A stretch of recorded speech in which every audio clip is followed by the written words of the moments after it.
Hi, this is Tanaya from Levelers Foundation, and let's unpack this safety kit for construction work.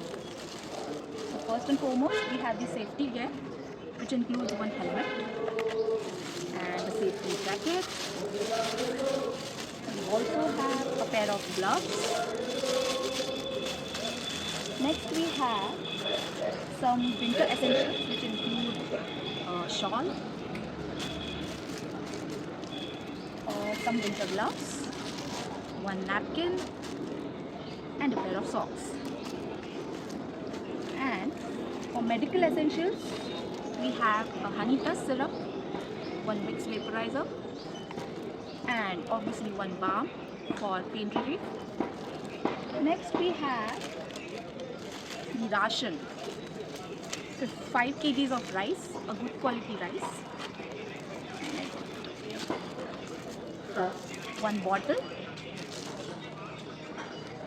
and this time to top it up, we have added a stationery kit for the little ones and a sweet box and a cute little chicken.